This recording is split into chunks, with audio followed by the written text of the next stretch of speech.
Hello future IITians and NITians. तो जैसा कि तुम लोगों को पता है कि फंक्शनल इक्वेशन से जेईई मेंस में काफ़ी भर भर के क्वेश्चंस पूछे जाते हैं। तो ऐसा ही कॉम्प्लिकेटेड सा फंक्शनल इक्वेशन आज अपने पास में इस क्वेश्चन में है, जहां पे इसमें एफ ऑफ वन की वैल्यू दे रखा है और इस वैल्यू का आउटपुट को उसने अल्फा बोल दिया है। फिर कह रहा है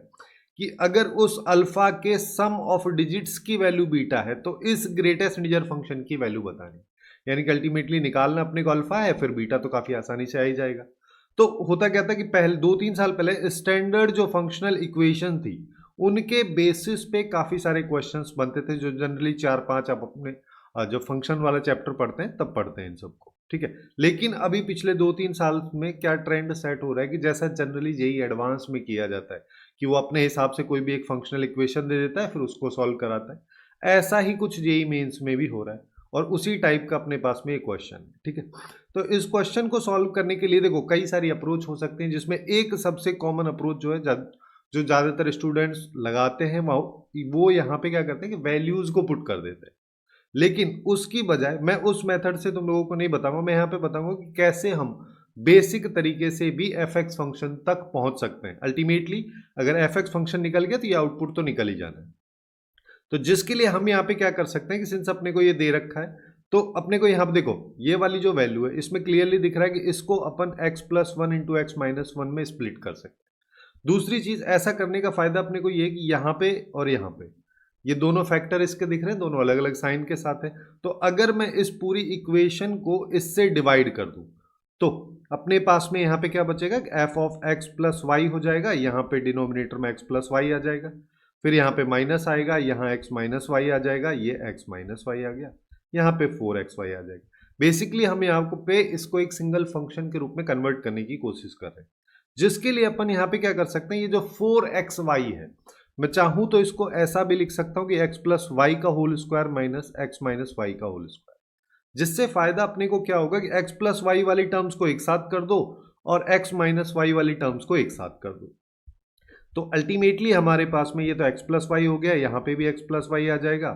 माइनस में x प्लस वाई का होल स्क्वायर इक्वल्स टू ये वाली टर्म उधर जाएगी तो प्लस में हो जाएगी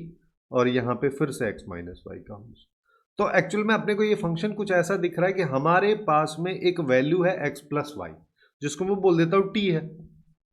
है ना, इसको t1 बोल देते हैं चलो अभी के लिए। और इस t1 को मैंने उस एफ एक्स फंक्शन में पुट किया तो आउटपुट के रूप में अपने को क्या मिल रहा है कि एफ ऑफ t1 मिलेगा, फिर उसके बाद में डिवाइड बाई t1 माइनस यहाँ पे t1 का स्क्वायर, ये वाली वैल्यू होगी इधर। ऐसे ही x माइनस वाई कोई दूसरी वैल्यू है उसको अपन t2 बोल देते हैं और यहाँ पे आ जाएगा t2 फिर माइनस t2 का whole square. Basically value put करने के बाद जो हमको वैल्यू मिल रही है वो एक्चुअली में एक कांस्टेंट वैल्यू मिल रही है, जो क्लियरली अपने को दिख भी रही है। अब अगर ये कांस्टेंट कोई भी वैल्यू है तो मैं इसको मान लेता हूं कि ये c है, ठीक है। तो हम यहां पे क्या बोल सकते हैं कि अगर मैं इसको वेरिएबल के रूप में कंसिडर करूं t को, जो कि t1 t2 अभी अपन ने लिया है, तो हम लिख सकते हैं कि ये f ऑफ t हो गया, नीचे t आ रहा है minus t square equals to c, जो कि एक कांस्टेंट वैल्यू है, हमेशा इसके इक्वल आएगा। अब तुम चाहो तो यहीं पे इसको रिप्लेस कर सकते हो कि t की जगह x ले लो, क्योंकि वेरिएबल तो कोई भी ले सकते हो, तो अपने पे डिपेंड करता है। यहाँ पे x आ जाएगा, यहाँ एक्स स्क्वायर, यहाँ c आ जाएगा। या फिर चाहो तो t के रेस्पेक्ट में सॉल्व कर लो, जैसे यहाँ पे अब f ऑफ t की वैल्यू को देखोगे तो अपन एलसीएम लेके क्रॉस मल्टीप्लाई यहाँ पे कर दें तो अपने पास में C T plus T cube आ जाएगा। अब अपन इस वैल्यू का यूज कर लेंगे कि f ऑफ वन इसने दे रखा है जिसकी वैल्यू -2 है, तो t की जगह +1 रख देते हैं, तो यहाँ पे c आ गया, यहाँ पे 1 आ गया, जिससे c की वैल्यू अपने पास में -3 आ जाएगी। जब c की वैल्यू इतनी आई तो f ऑफ t हमारे पास में आ गया -3t प्लस टी क्यूब। चाहो तो इसको x वेरिएबल में लिख दो, एक्स क्यूब -3x, ये अपने पास में एफ एक्स फंक्शन आ गया है। अब 90% काम तो अपना हो ही गया, लेकिन यहाँ पे एक इंटरेस्टिंग चीज मैं और बताऊंगा कि जैसे अपने को यहाँ पे ये दिख रहा है, ऐसे ही यहाँ पे ये वाला पोर्शन भी है। लेकिन इस फंक्शन को अगर तुम देखोगे, सिंस इतना अपन फंक्शन का सिनेरियो कर रहे हैं, तो एक चीज अपने दिमाग में यहाँ पे आनी चाहिए कि यहाँ पे माइनस है, यहाँ पे प्लस है, वैल्यू सेम है। तो अगर मैं इस फंक्शन को देखूं तो एक्चुअली में ये मेरे को एक ऑड फंक्शन दिख रहा है, ठीक है। यानी कि f ऑफ x की जगह अगर मैं -x पुट करूंगा तो ये -x³ + 3x यानी कि -f(x) के इक्वल हो जाएगा, जिससे अपन क्या कर सकते हैं कि हम यहाँ पे बोल सकते हैं एफ एक्स को राइट साइड में ले आओ, सॉरी लेफ्ट में ले आओ, तो F of minus x plus F x ये इक्वल्स टू 0 हो जाएगा, जिसका मतलब क्या होगा कि एफ ऑफ माइनस 5 को प्लस 5 के साथ ऐड करेंगे तो आउटपुट 0 आएगा, ऐसे ही इसको इसके साथ ऐड करेंगे तो 0 आएगा, यानी कि इन चार को तो अब अपने को देखने की जरूरत ही नहीं है कि ये तो 0 में चले गए। अब अपने पास में देखो ये 3 बच गए, -11 है, तो एफ एक्स सिंस हमारे पास में क्या आ रहा है एक्स क्यूब माइनस 3x, तो एफ ऑफ 0 की वैल्यू तो 0 हो गई, एफ ऑफ 2 की वैल्यू की बात करोगे तो ये 8 माइनस 6 यानी कि 2 हो गया, एफ ऑफ 3 की बात करोगे तो ये आ जाएगा 27 माइनस 9 तो 18 आ गया,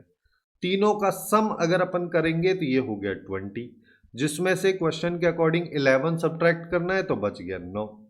अब क्वेश्चन में क्या कह रहा है कि ये जो वैल्यू है ये अल्फा है,